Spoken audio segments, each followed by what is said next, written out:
The sound of tires humming against wet asphalt. A low rumble, then a faint creak of metal. She's been counting the seconds between each turn for hours now. Maybe days. She doesn't even know anymore. Her name, she still remembers it. Lila. At least she thinks she does. It's been 10 years since the day she vanished. 10 years since the news stopped saying her name. 10 years since she heard her mother's voice through the static of a radio. One final desperate plea for her to come home. And now, she's inside a U-Haul truck. The air smells like old rubber and gasoline. Her wrists ache where the rope used to be. They didn't tie her this time. Maybe they thought they didn't need to anymore. Maybe they thought she'd given up. But not tonight. She feels the bumps in the road, listens for voices up front. 2 men, laughing, talking about some job. She can't make out all the words, just enough to know they think they're untouchable.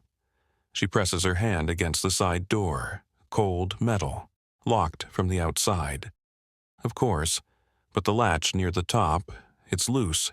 She's tested it 100 times when they stopped for gas, and tonight, when the truck hit that pothole, it rattled, just enough to give her hope. She waits for another bump, another turn, then she moves, slowly, quietly. The sound of her heartbeat is louder than the engine. Her fingers tremble as she pushes the latch. It scrapes. She freezes. One of the men coughs, the other laughs. Music starts playing from the front. Loud, country, perfect. She pushes harder until she hears it click. Cold air rushes in, the smell of rain, freedom. She hesitates. 10 years of fear doesn't leave in a second, but she doesn't have a choice. She crawls toward the door, blinking through the sliver of moonlight breaking through the crack. Then she sees it, trees rushing past. They're on a back road, no signs, no lights, just darkness. She waits until the truck slows for a curve, then she takes one deep breath and jumps. The impact knocks the air out of her chest. She rolls, hitting dirt, rocks, branches, tearing at her arms. For a moment she just lies there, winded, shaking, alive. Then headlights flash across the trees. The U-Haul brakes hard, they've noticed. She stumbles to her feet, lungs burning, and bolts into the woods. Branches snap behind her. The sound of a door slamming, voices shouting her name, not the one she remembers, the one they gave her. Harlow, get back here, she keeps running. The mud sucks at her shoes, rain dripping down her face. She can't see, she doesn't care. Every step forward is a year she's taking back. The voices fade, the engine starts again. Maybe they're driving around to cut her off. Maybe they're calling someone. She doesn't stop. She finds a stream and follows it. Water means direction, civilization, hope. Her reflection flashes in the water. She almost doesn't recognize herself. Her hair's shorter, her face is older, but her eyes, they're still hers, then light. A single porch light through the trees, a cabin. She approaches slowly, shivering, clutching her arm where she fell.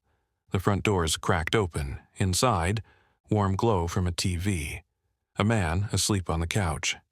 She knocks once. Nothing. Twice.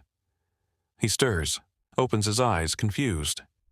"Ma'am, you okay?" Her voice cracks for the first time in years.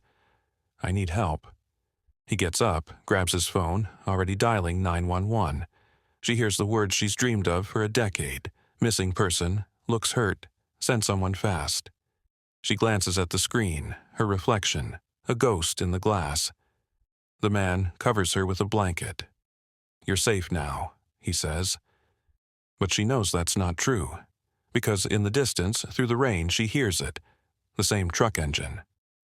Slower this time, searching. She looks toward the window. The sound fades, then stops. Silence. The man turns to her. "What's your name?" She hesitates, then whispers, "Lila." He nods gently. "You're gonna be all right, Lila." She doesn't answer. She just watches the light from the porch flicker against the trees. And for the first time in 10 years, she lets herself believe it might be true.